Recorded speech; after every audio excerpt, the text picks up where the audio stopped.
For years, we've created renders that have brought satisfaction, peace, tranquility. But in honor of this season, it's time to do the opposite. Instead of lowering heart rates, we'll be raising them.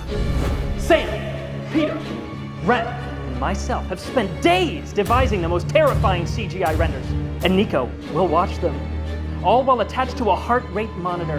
Whoever can spike that little heart of his the most will win a Halloween-themed prize. There's a prize? You guys know there was a prize? There's a prize? What's the prize? Probably just candy. Or is it a trick? Ha! We'll find out. Nico, how are you feeling leading up to the big event? Look, I've seen things, I've experienced things. We'll see if you have what it takes to shake my cold, frozen heart out of its locked 60 BPM. The reason we chose Nico is the chillest guy we've ever met. We've measured Nico's average resting heart rate and found it almost never rises above 60 BPM. Medical fact. If we can get it north of that, we've done something special here. If we can scare Nico, we can scare anybody. Sam, I think I want to see your render first. Please, spook me.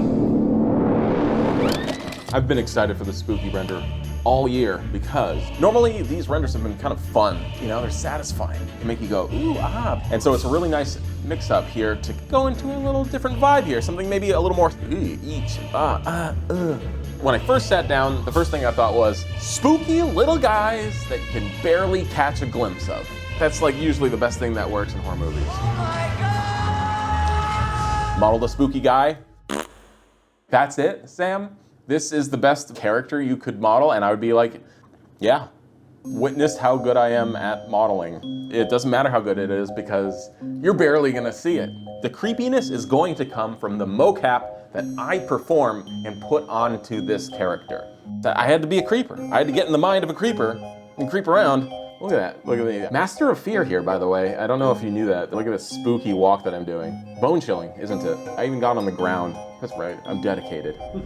I love Unreal. I've been sitting on this super cool, spooky mansion. It was a free one, by the way. And looking at it, it's like, okay, this is a perfect area for a huge kind of like hide and seek game. The moment I started looking at this and putting it together, I was like, you know what would be really fun too on top of this? Simulate this is all being filmed on a phone or something like that. One thing that really inspired this whole render for me was that really cool game called Unrecord. They're doing a few things. They have very realistic lighting. They also have very realistic camera animation. It looks like you're watching a body cam or a GoPro on someone. I decided to take that approach to this render, making sure my lighting's all using like path tracing, so it looks like physically real. But then the kicker is getting some natural handheld camera animation on this whole thing. I literally just walked around the studio a bunch, literally with my phone. I used CamTrack AR. It's recording the actual 3D motion of the camera. So I'm able to take that rotation data and the shake data and apply that to my virtual digital camera in Unreal. Honestly, starts bringing it all together and makes the whole render look way more realistic. I mean, look, this render, we'll see if it chills your bones or not, but I got a lot of hope for these little dudes. All I can hope for is just to release them out in the world and hope they scare you too.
Got my heart right up.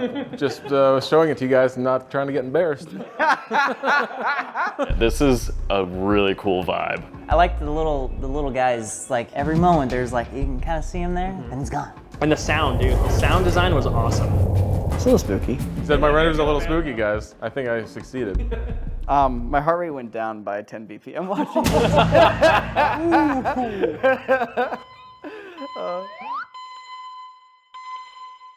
I don't know, there's something comforting about it. Sam made a lovely render, and maybe that's not what he was going for, but I quite enjoyed it. And once again, maybe that's not what he was going for. Now, some people know my next request by the name Sir Render, but I know him by his given name, Wren the Reaper. Please spook me, Wren.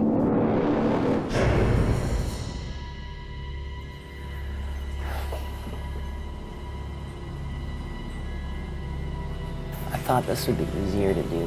It's like a weird sort of like VFX writer's block. I had a vague idea of what I wanted to accomplish here. I'm inspired by this account that I've seen on TikTok called Lights Are Off.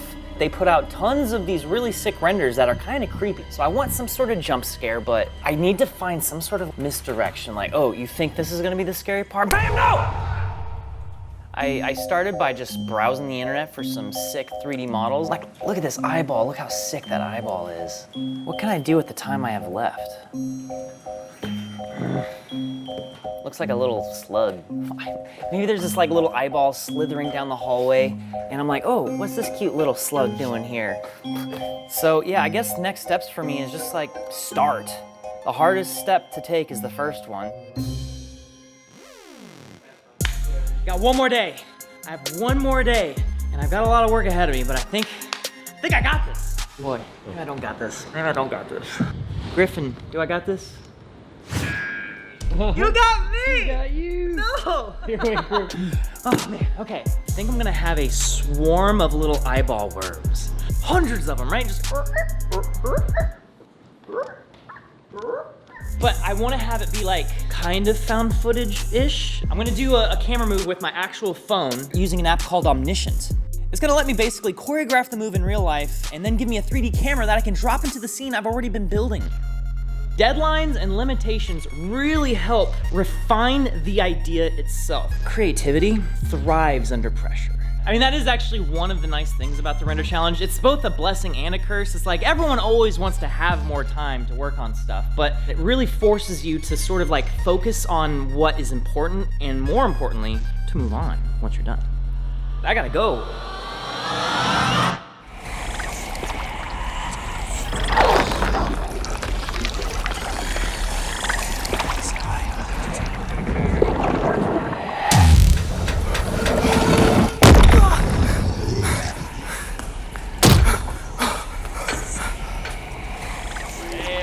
That's a great loop. The sound design is great, Ren. This is your magnum opus when it comes to sound design. Wow, okay. The turn reveal was fantastic. That jolted my heart. Did it? Yeah, it sure did. That was what I was going for. That genuinely spooked me. Yeah. With the running, why is that so scary? It is. My heart rate went down only 5 BPM with this one. It went down? What are you talking about? This one's great. This was super spooky. Down? You know, they say twisted minds think alike. So Jordan, let's see what kind of eyeballs you have straying across your hospital floors. Everyone's had a chance to scare me here, okay? Peter dove into my deepest, darkest fears and made me face it in VR. Oh, dude, it's right out of the freaking dream! Wren found out that I have a slight trypophobia issue. Don't do this. Well, it's my turn. It's my turn to get hearts pumping, man. I'm reaching back through the annals of time. This is a fear that has gripped countless children since Toy Story came out. You know what I'm talking about. This thing, do you remember this thing? This cursed a generation. This is what I wanted to root my creepy render on, right?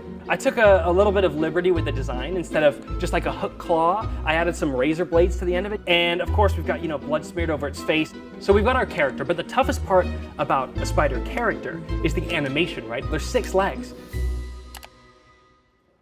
There's 8 legs. Did you know they have 8 legs? And I don't want to be there painstakingly animating one leg after the other. We don't have a lot of time to do this challenge. So luckily, there's an artist, Jose Molfino, who actually designed a spider rig for Houdini. All I do is animate a character along a single curve, and the solver takes care of the rest. It looks at all the different legs on the rig and goes, okay, if you're moving this far in each frame, how much do each leg need to move in order to keep up with that motion? If I was doing traditional animation, it would have taken me ages. So we have the creepiest character I can think of, Babyface. But then when we're talking setting, where would be the worst place for this? In my opinion, hospital. No one wants to be there. Nothing good comes from going there, except for getting better. That's good. But when you go there, you're not good. So, creepy. A lot of death in that zone, right? If you're walking alone in a hospital corridor and you realize there's no one around you, and all of a sudden those lights start going wonky, that's pretty creepy. But the problem is, with so many lights in my scene, animating all those lights would take ages. But you don't have to if you do it in compositing. I used what's called a multipass EXR. It means that when I'm actually compositing in Nuke, I can isolate each light, and I can literally dial the intensity of each light in the compositing phase. Now, instead of having to wait 10 seconds to see the render of that light, everything is hyper flexible. Everything is broken out and put back together, and you can just tweak to your heart's content. So the ability to dial in what you can and can't see, to play with the shadows a little bit, it makes a big impact on the eeriness of the scene. The imagination fills in the gaps for us. Look, last render challenge, I went for cute.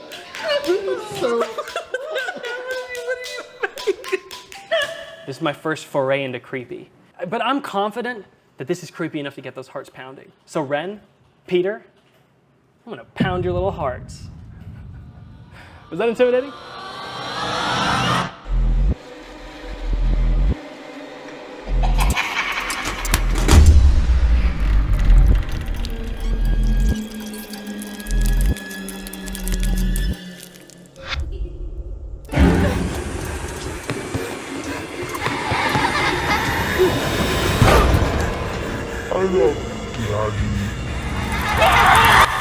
Oh my god. Dude, this is incredible. Oh my god. It's funny how you and Wren made very, very similar renders.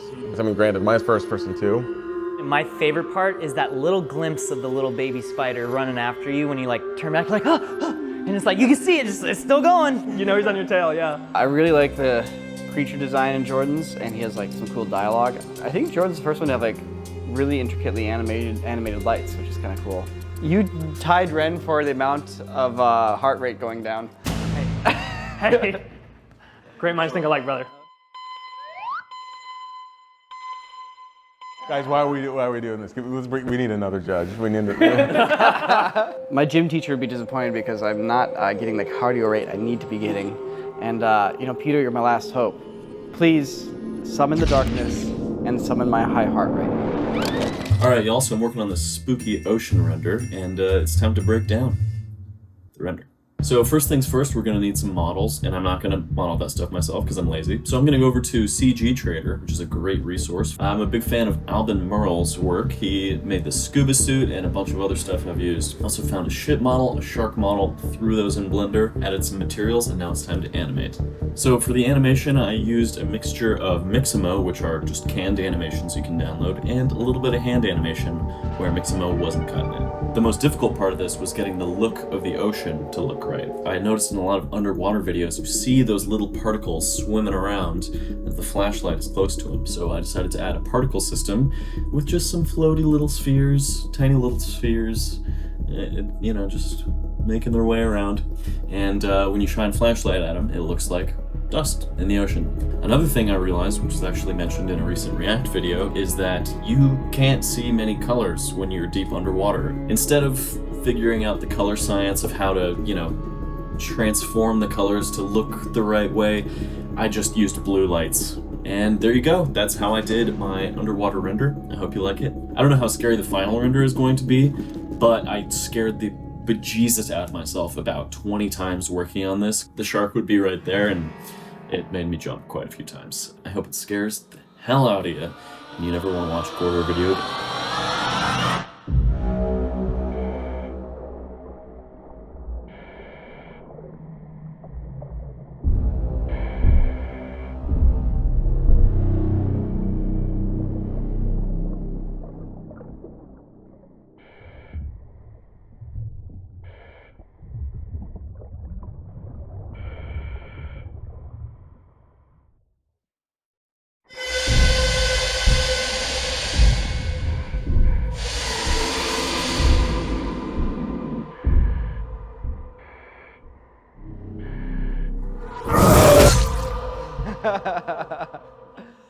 That's pretty good, Peter. Whoa, dude, pretty Peter, good. what the heck, man? That's pretty good. No, it captured creepy really well. Yeah, like I it's was such an unsettled. unsettling atmosphere, not being able to see like 5 feet in front of you.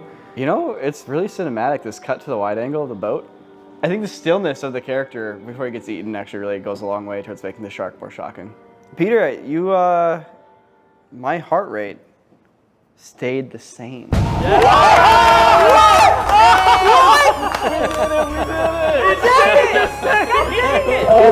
are you so scary? Now, Say that? I can't unsee him. I didn't know. Wait! You're eating the prize! Wait, was that the prize?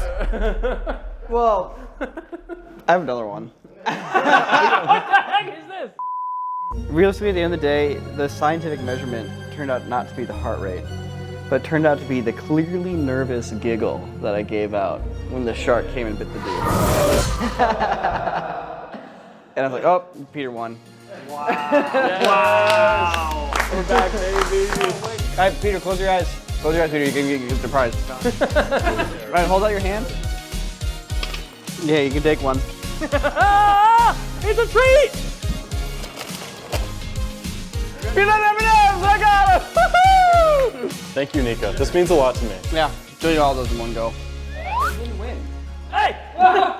I didn't like. He's up, this is getting out of hand now. He caught me. That's why. Hey, they didn't win! They're taking treats! You get back here! You get back here! They didn't win, and they're taking all the treats. Those treats are for me! Haha, looks like I'm the real winner here. If you're sad that this video is over, don't worry about it. We have a whole bunch of creative art challenges such as Bob Ross with sauce. What happens when you try to follow a Bob Ross tutorial but you can only use sauces instead of paints? It's surprising how the results are so tasty. Guess you have to click to find out what I mean by that. You swallow it. Oh, wow. Click it already, man. Can I have an M&M?